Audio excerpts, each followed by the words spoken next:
என் அன்பான ரிஷபராசி நேர்களே, ரிஷபம் அதாவது இந்த கோவில்கள் எல்லாம் திருத்தலங்கள்ல பார்த்தீங்கன்னா நந்தி பகவான் வெளியில இருப்பார். அவருக்கு ஒரு தனி மண்டபமே இருக்கும். நந்தியை தாண்டி தான் சுவாமியை போய் பார்க்க முடியும். நந்தியோடைய அனுமதியோட தான் சுவாமியை போய் பார்க்க முடியும். அப்ப பல பேருக்கு அனுமதி வாங்கி தருபவர்கள் இந்த ரிஷபராசிக்காரர்கள். பல பேருக்கு வாழ்க்கையில அவங்களுக்கு ஒரு முகவரியை தரக்கூடியவர்கள் இந்த ரிஷபராசிக்காரர்கள். அப்ப ரிஷபராசிக்காரர்களால் நிறைய பேருடைய வாழ்க்கை முன்னேற்றப்பட்டிருக்கிறதுங்கிறது தான் உண்மை. இதை யார் நம்புறாங்களோ இல்லையோ ரிஷபராசிக்காரர்கள் நம்புவார்கள். ஏன்னா நம்ம உள்ளூரா இருப்பாங்க, நம்ம பிறந்த ஊரா இருக்கும். நம்ம பிறந்த ஊர்ல இருந்து நாம ஒரு இடத்துல போய் வேலை பார்ப்போம். என்னைக்குமே ரிஷபத்துடைய பெரிய பலம் என்னன்னா சொந்த ஊர்ல பெரிய ஆளா வர முடியாது. ரிஷபத்துக்கு என்னைக்குமே சொந்த ஊர்ல பெரிய ஆளா வர முடியாது. தனித்து நின்றால்தான் பெரிய ஆளா வர முடியும். இதுதான் ரிஷபம். நீங்க ஒரு சொந்த ஊர்லயே இருந்தாலும், உங்க பூர்வீகம் ஒரு வீட்டுல இருந்தாலும், அந்த ஊர்ல இருந்து அந்த ஊருடைய எல்லையில நீங்க தனியா ஒரு வீடு கட்டி அங்க உங்களுக்கு நிலமுலங்கள் வாங்கி அப்படி நீங்க மாட மாளிகை கட்டி இப்ப காரு தேரெல்லாம் வாங்கி நீங்க பெரிய ஆளாவீங்க. ஆனா இந்த பூர்வீகத்துல நான் பெஸ்டா வரேங்கன்னு ரிஷபத்தால முடியாது. அதே இன்னும் கொஞ்சம் தூரம் தள்ளி போனீங்கன்னா இன்னும் பெஸ்டா வருவீங்க. அதாவது சொல்லுவாங்க சுயக்காலில் நிற்பது. அப்ப மத்தவெல்லாம் வாடகை காலில் நிக்கிறானான்னு கேட்காதீங்க. அதாவது உங்களுடைய முதலீடு, உங்களுடைய பலம் எல்லாமே உங்க காசு, உங்க மூளை. இது எப்படின்னா பூர்வீகத்திலிருந்து நவரும் போது நடக்கும். இன்னொன்னு பூர்வீகத்திலிருந்து நவுந்தாலும் தனித்து நின்றால் தான் நடக்கும். இந்த கூட்டத்தோட கூட்டமா ரிஷபம் நின்றதுன்னா வராது. அப்ப ரிஷபராசியை பொறுத்தவரை தனித்து செயல்படக்கூடியவர்கள். அவங்களுக்குன்னு ஒரு பேட்ச், அவங்களுக்குன்னு ஒரு பாணி, அவங்களுக்குன்னு ஒரு பிளான். இதை உருவாக்கிட்டீங்கன்னா உங்க லைஃப் என்னைக்குமே சக்சஸ் ஆகும். இதான் ரிஷபம். இதை நல்லா தெரிஞ்சுக்கிங்க. இதை உருவாக்காம வெற்றியை பத்தி யோசிக்க கூடாது. ஆனா இதை உருவாக்குறதுக்கு விதி விடுமா? ஆண்டவன் படைச்சானே, இதை ஈஸியா விட்டுருவானா? அப்ப எப்படி இதை ஆரம்பிப்பான் அப்படின்னா, நமக்குள்ள இருக்கக்கூடிய ஒரு சொல்லுவாங்க இல்லைங்களா, சில பேர் நம்மளை இந்த சொரிஞ்சு விடுறதுன்னு சொல்லுவாங்க. தமிழ்ல கிராமங்கள்ல பேசுவாங்க. நம்மளை சும்மா இருக்கிறவனை நம்மளை யாராவது உசுப்பேத்தி விடுறதுன்னு பேர். இது மாரி ஒருத்தன் வருவான் நம்ம லைஃப்ல. நமக்கு அந்த சிந்தனையே இருக்காது. ஒரு எக்ஸாம் எழுதணும், அதாவது பார்த்தீங்கன்னா மாநில தேர்வு, அதுல கவர்மெண்டோடைய தேர்வு எழுதணும்னு ஒருத்தவனுக்கு எண்ணமே இல்லை. அவங்கிட்ட ஒருத்தன் சொல்றான், தேர்தல் வருது, தேர்வு வருது, தேர்தல் வந்தாலும் ரைட்டு, எல்லாமே ஒண்ணுதான், நீ உன்னால நின்று ஜெயிக்க முடியுமா, நீ எழுத முடியுமான்னு கேட்டோம்னா அப்ப இந்த ரிஷபராசிக்காரர்கள் முடிவு பண்ணுவோம். ஏன் என்னால முடியாதா? கேட்காத வரைக்கும் ரிஷபம் களத்துக்கு வரவே வராது. அது மாட்டும் அது வேலையை பார்த்துட்டு போயிட்டே இருக்கும். ஆனா யாராவது ஒரு எகெயின்ஸ்டா தூண்டுதலாக ஒரு கேள்வி, உன்னால முடியுமா, நீ அப்படி வந்துருவியா, அப்படி தூண்டுதல் கேள்விய, எதிர்மறை கேள்விகளை கேட்க ஆரம்பிச்சா ரிஷபத்திற்குள்ள ஒரு சக்தி உருவாகும். என்னன்னா, சரி அது இங்க இருந்தா நடக்காது, அதுக்கு நாம யாரை பார்க்கணும், யாருக்கிட்ட பேசணும் அப்படின்னு பிளானிங்கே போட ஆரம்பிச்சிருவாங்க ரிஷபராசிக்காரர்கள். அது 10 வயசுல இருந்து இந்த பிளான் நடக்கும். 10 வயசுலயே இந்த பொறி தட்டிடுச்சுன்னா 10 வயசுல இந்த பிளான் வந்துடும். கொஞ்சம் கூட யோசிக்க தோணாது. எப்பேற்பட்ட இடங்களிலும் அந்த ரிஷபராசிக்காரர்கள் இருப்பார்கள். ஒரு 5000 பேர் கூடுற இடத்துல தனி ஆளாக தெரியக்கூடியவர்கள் ரிஷபராசிக்காரர்கள். இது எப்பன்னா, யாரோ ஒருத்தவங்க பொறி தட்டுவாங்க, அந்த பொறியை எடுத்துக்கொள்வார்கள்.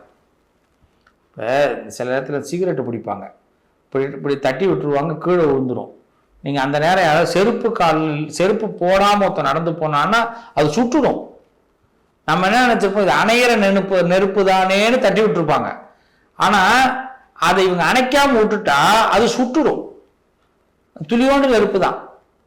அதே மாதிரிதான் இந்த ரிஷபராசிக்காரர்களோட வெற்றி என்னைக்குமே எவனாவது பேலன்ஸ் தூக்கி போற நெருப்புல தான் ஆரம்பிக்கும். இவங்களா அதை யோசிக்க மாட்டாங்க. அப்ப என்னன்னா ஒரு விஷயத்தை ரொம்ப கேதர் பண்ணக்கூடியவர்கள் ரிஷபராசிக்காரர்கள். ஒரு நடந்த உண்மை, ஒரு டீ கடையில கிராமங்கள்ல அப்பெல்லாம் உண்டு, இப்போ குறைஞ்சிருச்சு. பேப்பர் படிப்பாங்க, டீ கடையில பேப்பர் படிப்பாங்க. இந்த பேப்பர் வந்துடும். அப்ப பேப்பர் படிக்கும் போது ஒருத்தர் வந்து ஒரு விஷயத்த உறக்க பேசுறாரு, ஒரு ஆர்கியூமெண்ட் நடக்குது. அப்போ ஒருத்தர் வந்து டீ குடிக்கிறாரு. இந்த ஆர்கியூமெண்ட் நடந்துகிட்டு இருக்கு. இந்த டீயை ஒருத்தர் வாங்கி குடிச்சிட்டு போயிட்டாரு. இது முடிஞ்சிடுச்சு, இது கதை. இது வந்து நடந்த உண்மைதான். பிறகு ஒரு 15 வருஷம் கழிச்சு திருப்பி வராரு. அதே டீ கடை, அதே இடத்துல பேப்பர் படிக்கிறாங்க, அதே பேரு காரசார விவாதம் நடக்குது. ஆனா அந்த டீ குடிக்க வந்தாரு பாருங்க, அவர் மட்டும் கார்ல வராரு. கார்ல வந்து இதே இடத்த நின்று பாக்குறாரு, டீ கூட குடிக்கல. என்னன்னா இதுதான் ரிஷபராசி. அவர் என்னன்னா வேற ஒண்ணுமே இல்லை, இந்த டீ குடிக்கும் பொழுது அவங்க பேசுனதை இவர் காதல வாங்கினார். அதுல இருந்த ஒரு விவாத விஷயத்தை அவங்க பேசுறாங்க, அதையே ஒரு வாழ்க்கையா மாத்துறாரு. இப்படிதான் ரிஷபராசிக்காரரோட வாழ்க்கை மாறும். எங்கேயோ ஒரு விஷயத்த கேட்பாங்க, அதை தன் வாழ்க்கையா மாத்துவாங்க. ஏன் இது முடியாது?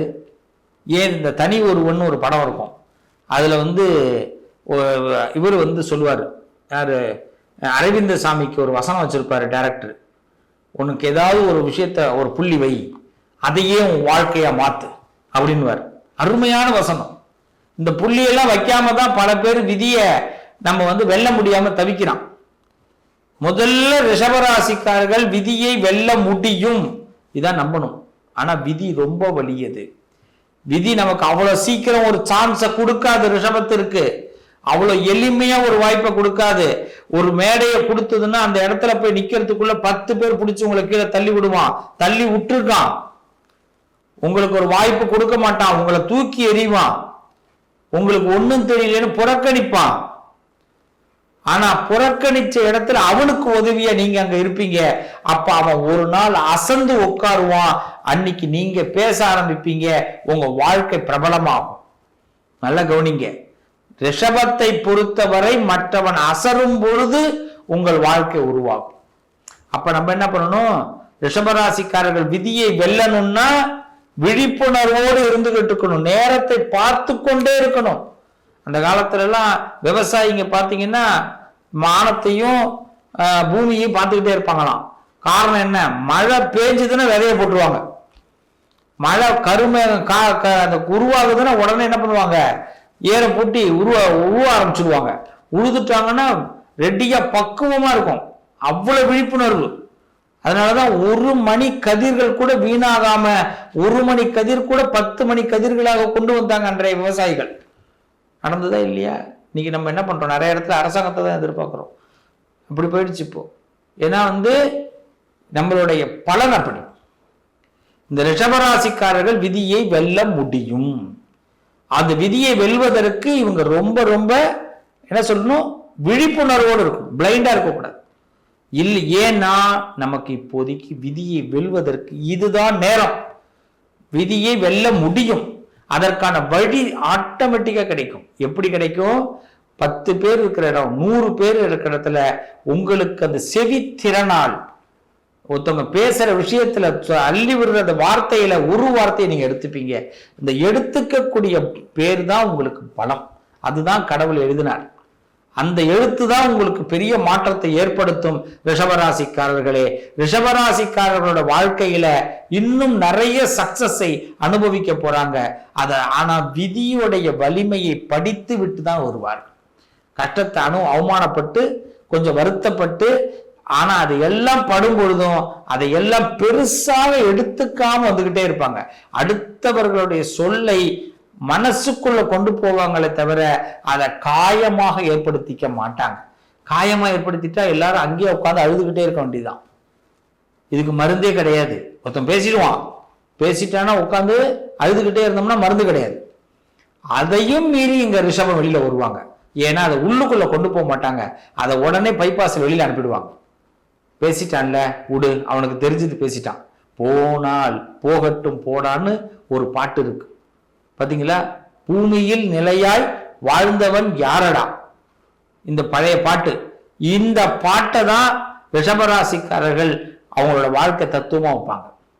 இதுதான், இது மாதிரிதான் தத்துவம். போனா போட்டு போடா, எவன்டா நிலையா வந்திருக்கான், அவன் பேசினாங்கிறதுக்காக அவன் நடந்துட போதா?